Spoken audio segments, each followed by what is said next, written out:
નેપાળમાં ભડકેલી હિંસા બાદ નેપાળના રાષ્ટ્રપતિએ રાજીનામું આપ્યા હોવાની વિગતો અત્યારે પ્રાપ્ત થઈ રહી છે। ખાસ કરીને જે આંકડાઓ સામે આવ્યા તેમાં 18 જેટલા ગુજરાતીઓ કાઠમંડુ એરપોર્ટ પર ફસાયા હોવાની વિગતો છે।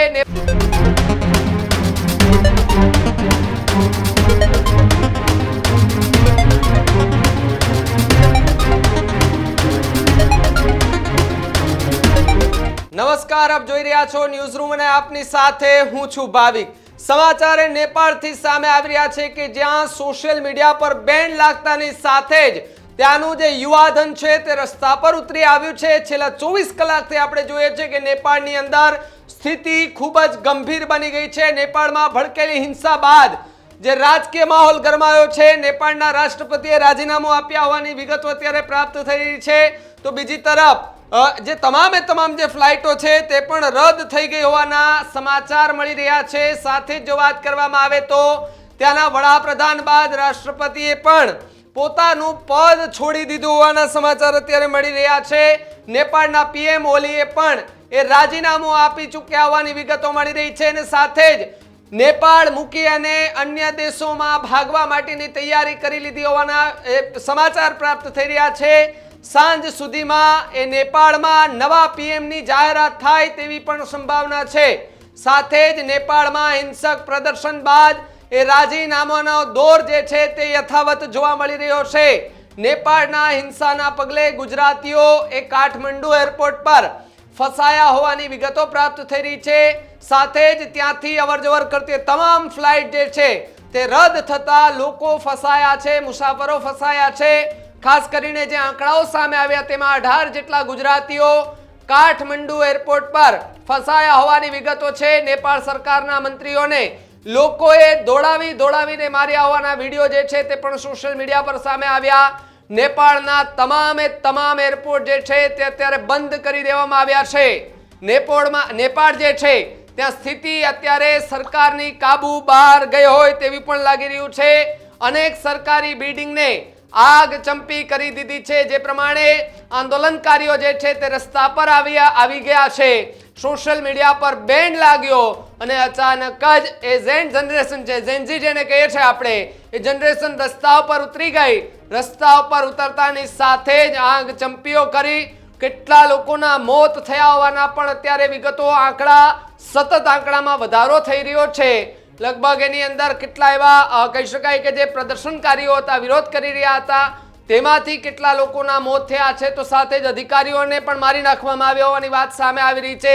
સાથે જ જો વાત કરવામાં આવે તો સાંજ સુધીમાં કંઈક નવા જૂની થાય તેવા એંધાણ અત્યારે દેખાઈ રહ્યા છે। આજ મુદ્દે વાત કરવા માટે મારી સાથે મારા સહયોગી કૃણાલ જોડાયા છે। કૃણાલ, જે રીતે નેપાળની અંદર હિંસા એ ભડકી ઉઠી છે, સાથે જ જે ગવર્મેન્ટ ઓફિસો, ગવર્મેન્ટ કચેરીઓ, સંસદ હોય, ત્યાંના એ કહી શકાય કે બંગલા હોય, એ બધામાં આગ ચંપીના દ્રશ્યો સામે આવી રહ્યા છે। એમાં ગુજરાતીઓ ફસાયા હોવાની વિગત શું? અત્યારે કેટલા ગુજરાતીઓ ત્યાં ફસાયા છે ને એ લોકો અત્યારે હાલ ક્યાં છે? બિલકુલ ભાવિક, જો વાત કરવામાં આવે તો છેલ્લા 48 કલાકથી આ નેપાળનું જે અર્થતંત્ર છે અત્યારે બેકાબુ થઈ ગયું છે। સરકારના હાથમાં કોઈ વાત નથી રહી। જે યુવાનો છે, યુથ છે, જે સરકાર દ્વારા એક નિર્ણય લેવામાં આવ્યો હતો, જે એપ્લિકેશનો બંધ કરતા તે ત્યાંનું યુથ છે એ રસ્તા ઉપર ઉતર્યું હતું ને ત્યાં સુધી બરાબર હતું, પણ એ રસ્તા ઉપર ઉતરતા જ આજ વહેલી સવારે એટલી મોટી સંખ્યામાં એ લોકો નેપાળની રાજધાની છે ત્યાં પહોંચી આવ્યા હતા। ત્યાં મોટા પ્રમાણમાં સરકારી બિલ્ડિંગો આવેલી છે, તે તમામને તેમને હાથમાં લઈ લીધો હતો કાયદો અને આગ ચાપી કરી હતી। સંસદની વાત હોય કે પછી સુપ્રીમ કોર્ટ હોય, ત્યાંનો દરબારગઢ હોય, આ તમામને બાનમાં લીધું હતું ને સરકારની હાથમાંથી વાત નીકળી ગઈ હતી। ને વાત કરવામાં આવે તો અનેક લોકોના મોત થયા છે, સરકારી અધિકારીઓના પણ મોત થયા છે। અને વાત કરવામાં આવે તો ભારતના અનેક નાગરિકો એ ત્યાં પશુપતિનાથનું જે મંદિર છે એ મંદિરના દર્શન કરવા માટે અનેક લોકો જતા હોય છે, તેમાંના અનેક લોકો ત્યાં ફસાયા હોવાની પણ અત્યારે માહિતી મળી રહી છે। એર ઇન્ડિયાએ દિલ્હીથી કાઠમંડુ એ જતી હોય છે અને આવતી હોય છે તે તમામ ફ્લાઇટોને અત્યારે રદ કરી દેવામાં આવી છે અને નેપાળના બીજા દિવસે પણ વિરોધ પ્રદર્શન અત્યારે યથાવત છે।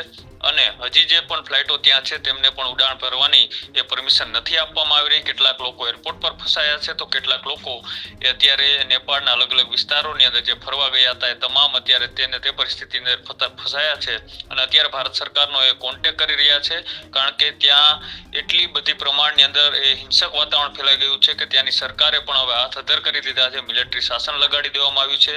ત્યાંના વડાપ્રધાન સહિત રાષ્ટ્રપતિએ એ પોતાના પદ ઉપરથી રાજીનામું આપી અને પોતે પણ ક્યાંક ને ક્યાંક દુબઈ જવા માટે નીકળી ગયા હોય એવી પણ માહિતી અત્યારે સામે આવી રહી છે. અને સાથે જ 23 કરતા વધારે લોકોનો જે અત્યારે ઓફિશિયલ આંકડો આવી રહ્યો છે અત્યાર સુધીનો, તેમાં 23 કરતા વધારે લોકોના ઘર્ષણની અંદર મૃત્યુ પણ થયા છે.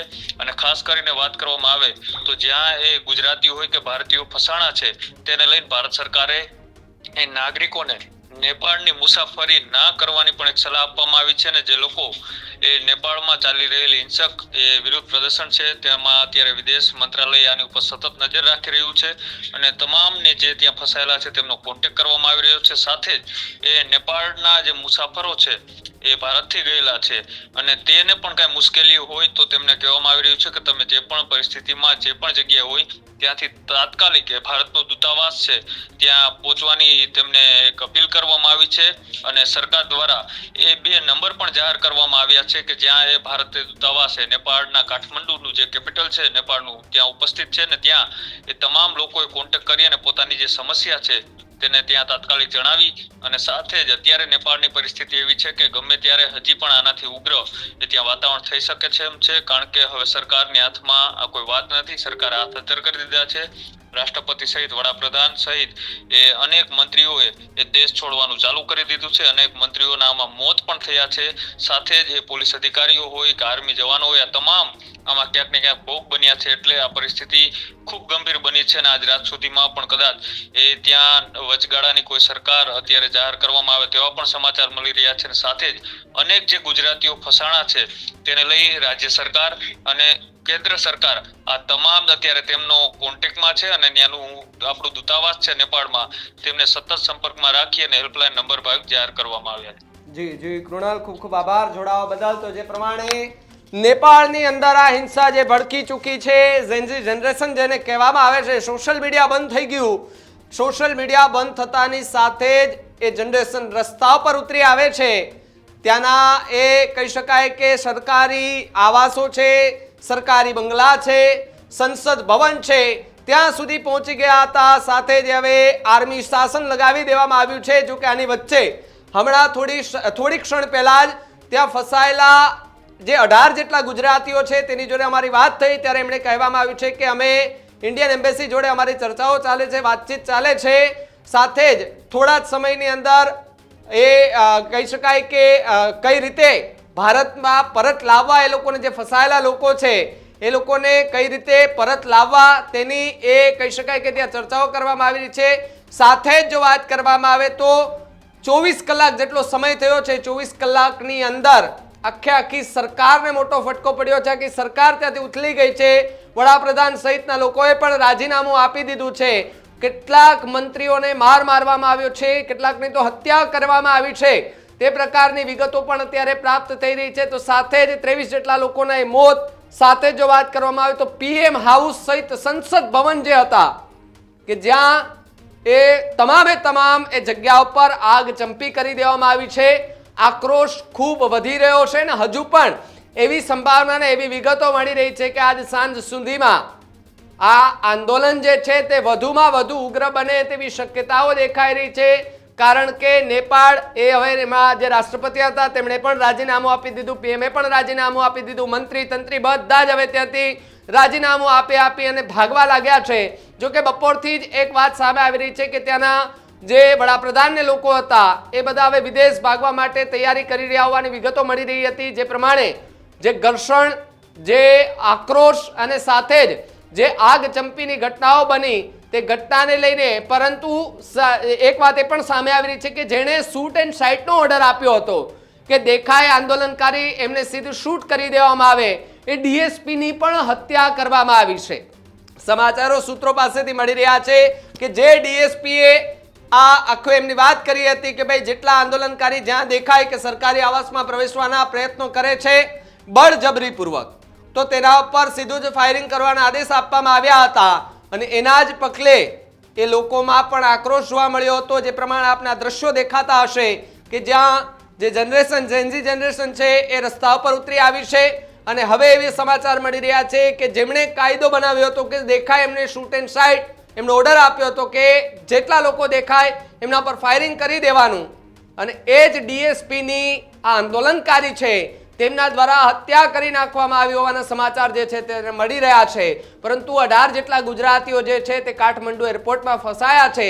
હવે તેમને લાવવા માટે ભારત સરકાર છે એ તજવીજ હાથ ધરી રહી છે.